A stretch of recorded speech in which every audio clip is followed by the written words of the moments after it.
Você conhece alguma criança bem agitada que não para ou que tem dificuldade para se concentrar? Será que essa criança não tem TDAH? O mês de setembro é o mês da consciência nacional sobre TDAH. E para trazer uma luz sobre esse tema, nós vamos conversar agora com a doutora Maria Carolina Martoni, que é doutora em psicologia e também mestre em psicologia experimental, análise do comportamento. Doutora Maria Carolina Martoni também é sócia e supervisora da TIM. A gente vê muitas reclamações, essa criança, ela é muito hiperativa, ela não para, ela é desatenta. Mas para a gente começar, eu queria que você falasse sobre o que é que realmente caracteriza o TDAH numa criança ou numa... Bom, um pouco aí do que o senso comum trata mesmo, né? Então, a criança, ela tem um tempo de atenção que é menor.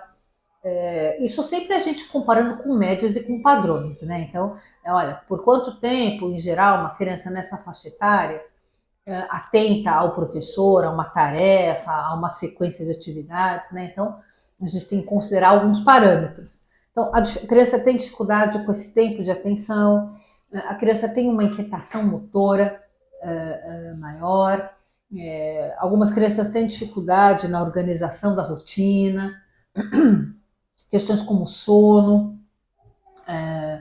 também podem estar presentes, alterações no sono. Quer dizer, o diagnóstico ele é feito não a partir de um detalhe, olha, a criança levanta e senta muito, ou a criança eu tenho que repetir 5 vezes a instrução em classe para que ela faça. Pode ter uma série de motivos para isso, inclusive a falta de colaboração, a criança às vezes não quer fazer. Para que a gente fale de um transtorno, a gente tem que ter aí, então, um conjunto, né, de características que em geral, o padrão ouro para qualquer diagnóstico dessa área é o diagnóstico médico, né? E, enfim, então a gente tem que ser cuidadoso para não colocar qualquer coisa na mesma panela, sabe? Quais são os sinais de que esses pais eles devem buscar um profissional exatamente para conseguir esse diagnóstico diferencial? Olha, acho que a primeira queixa, as queixas em relação à infância, elas partem muito, ou esses sinais mais de alerta, eles partem muito da escola. A escola é um sinalizador importante em relação ao desenvolvimento infantil, seja para questões de TDAH, de autismo, de outros transtornos ou transtornos do desenvolvimento de uma maneira geral, porque, embora as crianças tenham muitas diferenças entre si, e é ótimo que seja assim, há um determinado padrão médio que se espera dentro de classe. Então, nas brincadeiras, nas atividades, então as crianças que começam a fugir muito desse padrão esperado, elas chamam a atenção e aí os professores se tornam, e a escola, um primeiro portão, um primeiro sinalizador para a família. O que as escolas falam? Olha, realmente, inquietação motora, dificuldade de atentar e fazer tarefas em sequência, de manter diálogos às vezes mais longos, dependendo da idade da criança, uma brincadeira com mais etapas, enfim, você tem aí uma série de questões que em si podem não ser um transtorno de déficit de atenção e hiperatividade, mas que levado ao diagnóstico, a um especialista, no conjunto, e aí você tem escalas de pontuação, uma série de coisas, podem indicar sim, aí sim, um transtorno. E aí cabe, se você vai a um neurologista, avaliar a necessidade de entrar com algum tipo de medicação, né? As mitigações antigas, a gente estava até conversando outro dia aí, elas trazem alguns efeitos colaterais importantes, que é do grupo dos neuroestimulantes, como perda de sono ou de sono menor, falta de apetite. Algumas crianças aumentam um pouco também parece um contrassenso, né? Mas elas podem aumentar a inquietação motora. Existem medicações mais modernas que têm efeitos colaterais menores, como uma nova medicação recente, que o pessoal recebe o nome de Atenta. Enfim, é o médico junto com a família que vai um pouco ponderar a necessidade de entrar com uma medicação, que seria um primeiro carro-chefe aí, mas não é o único no tratamento.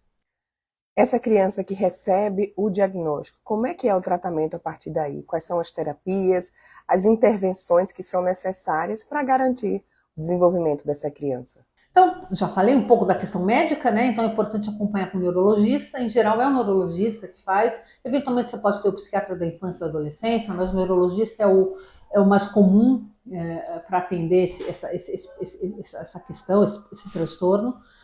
E aí você tem algumas medidas terapêuticas, então você tem terapia cognitivo-comportamental, você tem a própria análise de comportamento aplicado, ou ABA. De qualquer maneira, assim, as terapias de suporte, vamos dizer assim, elas são muito eficazes para ajudar a criança a organizar a sua rotina, organizar o seu tempo. A gente pode criar uma série de lembretes para que a criança consiga seguir as coisas necessárias do dia. Um outro aspecto importante é trabalhar algumas questões emocionais que podem decorrer disso, né? Então, eventualmente, uma criança que está assim, muito fora da casinha, entre aspas, ela pode ter mais dificuldade de ficar com os amigos, de estabelecer relações sociais interessantes.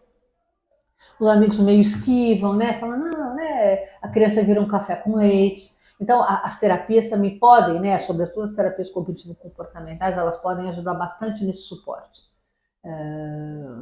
Mas é necessário você criar e ensinar, eu acho que é mais do que terapia, você ensinar essa criança uma série de etapas e como gerir a rotina, a vida. Isso vai desde organizar o material da escola, estratégias para ter mais atenção em classe, que você pode combinar com o professor, agendinhas, rotinas visuais. Tem uma série de medidas bastante eficazes. É muito comum o TDAH vir associado também ao TEA. Como é que são essas intervenções? Como é que vocês agem quando acontece essa associação? Essa é uma boa pergunta. Assim, o transtorno do espectro do autismo, ele, enfim, por si só tem uma série de características aí que não cabe agora a gente conversar, mas tem, enfim, você tem aí critérios para dizer que uma criança tem ou não autismo. Mas o autismo, ele tem uma característica interessante, você tem muitas comorbidades que podem estar associadas ao transtorno. Você pode ter quadros de epilepsia, você pode ter deficiência intelectual, transtornos de sono e alimentação mais específicos, e uma boa parte, aí os percentuais variam a depender do estudo, mas talvez cerca de 30% a 40% das crianças podem ter transtorno do déficit de atenção e hiperatividade associados, né? Ou algumas características mais marcantes do transtorno.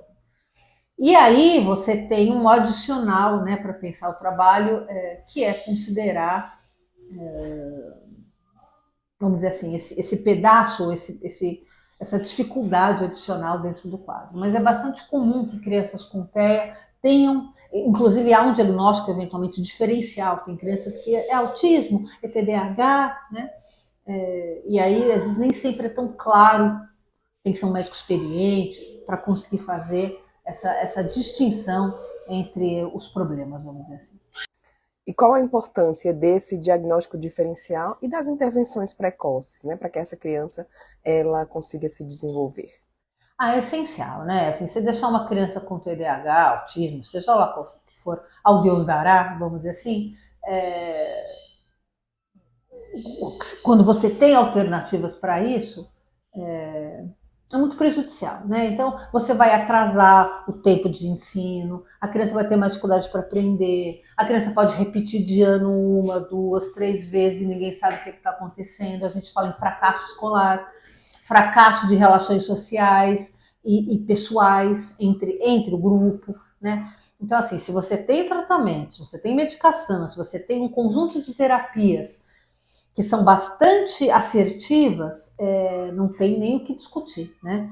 A criança... Eventualmente, você tem crianças que não chegam a fechar o diagnóstico, mas podem precisar de um apoio um pouco mais na organização. Nem tudo é TDAH, mas a ausência de diagnóstico também não implica que você não possa pensar em algumas medidas quando a criança tem aí algumas das características, mas não todas para fechar o diagnóstico, sabe? Então, assim, as terapias e a eventual medicação, elas são essenciais, elas tornam a qualidade de vida da criança e da família, por conseguinte, muito maior e melhor.